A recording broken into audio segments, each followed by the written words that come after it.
Thank you, Chairman, sir. Chairman, sir, this is, I think, the fifth in the line of Constitution Scheduled Tribes order amendment bills that the government is bringing to this House.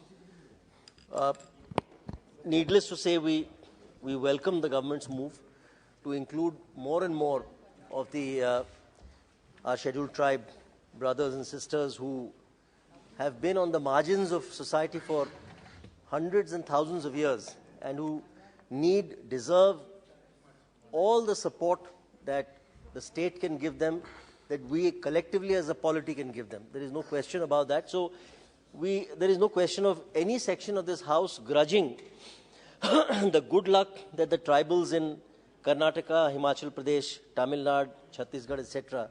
Today in Chhattisgarh, that these tribal brothers and sisters have had the good luck of being included in as part of the scheduled tribe community, which will give them much needed benefits, much needed support for their upliftment in society.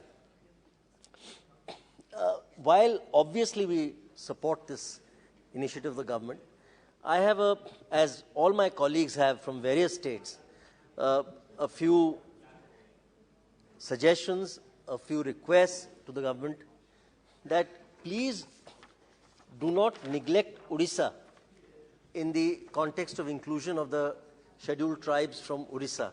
From 1978 till 2022, Odisha government has sent you, Mr. Minister, I mean, not that you've been minister all this while, but now that you're minister, you are the one who we have to come to plead with, that more than 160 scheduled tribes have been requested by the state government to be included as part of the scheduled tribes community list.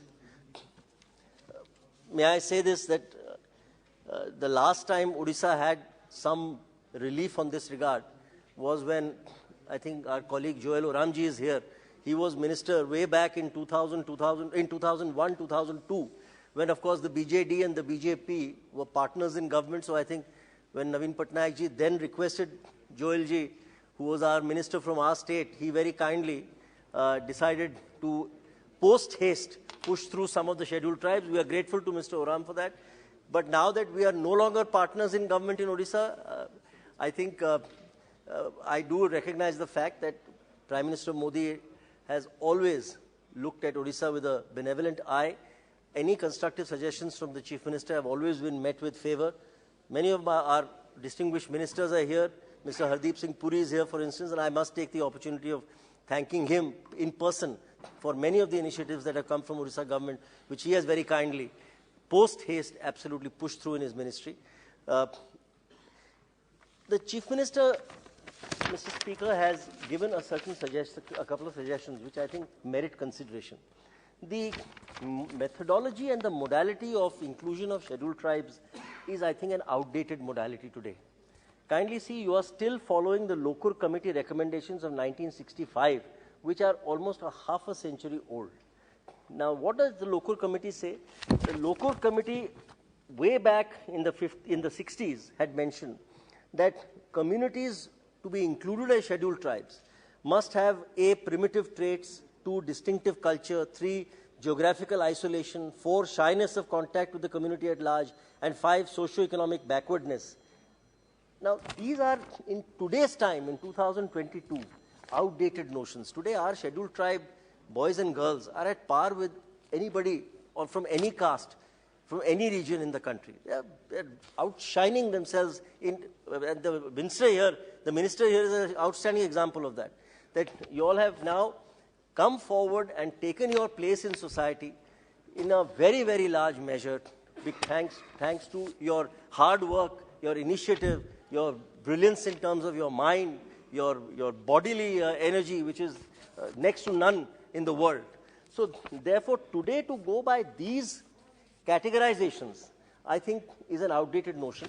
My Chief Minister, therefore, has repeatedly in 2020, in 14, 21, 22, requested the government to set up a quadripartite committee. It should be a fresh quadripartite committee. It should comprise of the Ministry of Tribal Affairs, of course.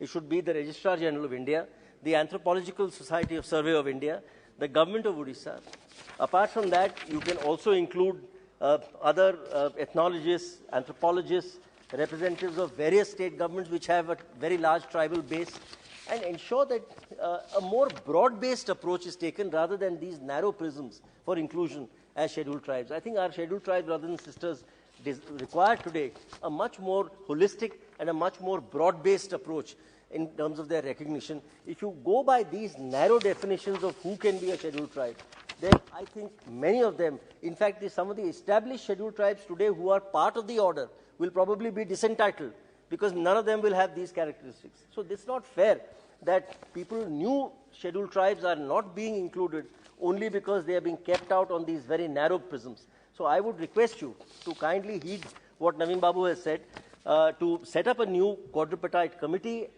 with a time-bound agenda so that they give you a report at the quickest possible initiative, and that you follow up on that and give all other states which have large, and Odisha particularly has a very large scheduled tribe community, Mr. Speaker, sir. We have a very large scheduled tribe community, comprising of almost, I think, about more than, 22%. So that's a very large number in this country and for our state. So I would therefore seriously urge you to please pay heed to what my Chief Minister has repeatedly written. The last of these letters is 16/9/2022, when I think, Pundaji, you've already taken over as Honorable Minister, and again where he has said that 9 proposals in fact have been already cleared way back in 2014, and we are in 2022, and the government is still not bringing that as part of a government order. So there is no reason why this kind of laxity. So I think you have to pull up your ministry officials. There seems to be some degree of laxity there, because if for 8 years a proposal is pending, which is cleared by everybody, state government has cleared it, your ministry has vetted it, your ministry has scrutinized it and has cleared it, why shouldn't that, all it needs is a government order? Plus, many, Jhodia, for instance, as Joel Oramji was telling me just now, which is one of his communities, scheduled tribe communities, again, been left out needlessly completely. In my constituency, Suarez, Sora has been included, Sora has not been included. So it's just a phonetic distinction which could be between villages. Doesn't mean that either of them is not a scheduled tribe. So therefore, I think a more holistic approach is something that we would request you. The Ministry of Tribal Affairs has gone in April 22 to the state in Orissa. They have discussed various proposals. Those proposals are lying with you, Honorable Minister. May I request you once again to kindly do justice to Orissa, and apart from Orissa, all other states also. I am not only canvassing for Orissa. We are glad and we support the fact that you brought in these states that you brought in today and the last 4 or 5 days. But kindly, as the budget session now, in the budget session, please do justice to states like Orissa, who have been left out for a long time, and our brothers and sisters of the tribal community have been left out, and they are today excelling in hockey, in archery, in all fields of sports. I mean, Orissa tribal boys and girls today are in the forefront of India and the world. So, gymnastics. So, therefore, let me kindly request you to please pay a little attention to this at a very, very rapid clip and ensure that Orissa is at par with the rest of the states. I thank you once again, Mr. Chairman, sir, for having given me this opportunity. Thank you. Very grateful. Sri Greece Chand.